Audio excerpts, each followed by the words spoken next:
கர்த்தர் மற்றவருமாகிய இயேசு கிறிஸ்துவின் நாமத்தினாலே யாவருக்கும் வாழ்த்தலை தெரிவித்துக் கொள்கிறேன். பீ கேச்சர் என்று சொல்லப்படுகிற ஒரு பறவையானது ஆகாயத்தில் வேகமாக பறந்து பறக்கிற பூச்சிகள், வண்டுகள் ஆகியவற்றை தின்னும். ஒரு மின் கம்பியிலே அமர்ந்து கொண்டு பூச்சிகள் பறக்கும் வேகத்தை விட மகா வேகமாக பறந்து அவற்றை உட்கொள்ளும். சில சமயம் அவை வேகமாக பறக்கும் போது தன்னுடைய உணவு என்று நினைத்து பெரிதான வண்டுகளை வாயிலே கவ்விவிடும். அப்பொழுது அந்த வண்டுகளை அவற்றால் விழுங்க முடியாது.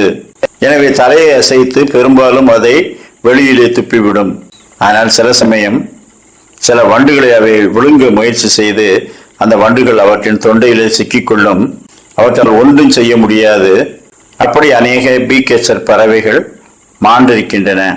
அவைகளின் எண்ணிக்கையை கட்டுப்படுத்தும்படிக்கு கடவுள் அப்படி ஒரு நியமத்தை வைத்திருக்கிறார். நாம் விடாப்பிடியான பாவங்களிலே சிக்கிக்கொண்டு கர்த்தர் நியமித்த நியமங்களை கை கொள்ள மாட்டோம் என்று மறுதலித்து எதையாவது அடைந்து விட வேண்டும் என்று துடிப்பவர்கள் தங்கள் பாவங்களிலே வாரிக்கொள்ளப்படுவார்கள். அநேகம் பேருக்கு எப்படியாகிலும் பணத்தை சம்பாதித்து விட வேண்டும், அதன் பிறகு கர்த்தர் சொல்லுகிற நியமங்களை நாம் கை கொள்ள முயற்சி பண்ணலாம். இப்பொழுது நாம் விரும்புகிறதை செய்து விட வேண்டும், அதுதான் நமக்கு பிடித்தமானது என்று முயற்சி செய்கிறார்கள். கர்த்தரின் நியமங்கள் மீறப்படும் போதெல்லாம் மரணத்துக்கு நேராக அவர்கள் சென்று கொண்டிருக்கின்றார்கள். அவருடைய ஆசை அவர்களை கொல்லும். எனவே ஜாக்கிரதை உள்ளவர்களாக இருந்து கர்த்தரோடு இருப்போம், அவருடைய நியமங்களை கை கொள்வோம்.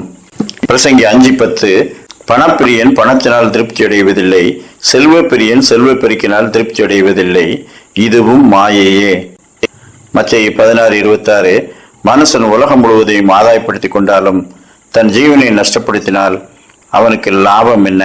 மனுஷன் தன் ஜீவனுக்கு ஈடாக எண்ணத்தை கொடுப்பான். ஜீவன் எல்லாவற்றிலும் பெரிது, அதை காக்கிறவர் அவருடைய நியமங்கள் அவருடைய கட்டளைகளுக்கு கீழ்ப்படிந்து அவருக்கு பயந்து நடக்கும்போது அவருடைய நித்திய ரட்சிப்பை சுதந்திரத்துக் கொள்கிறோம். கர்த்தருக்கு முரண்படும் போதெல்லாம் அழிவிற்கு சமீபமாக செல்கிறோம் என்பதை நினைத்தவர்களாய் கர்த்தருக்கு பயந்திருப்போம். கர்த்தர் தாமே அப்படிப்பட்ட நல்ல சிந்தனைகளை நமக்கு தந்தருள்வாராக. ஆமேன்.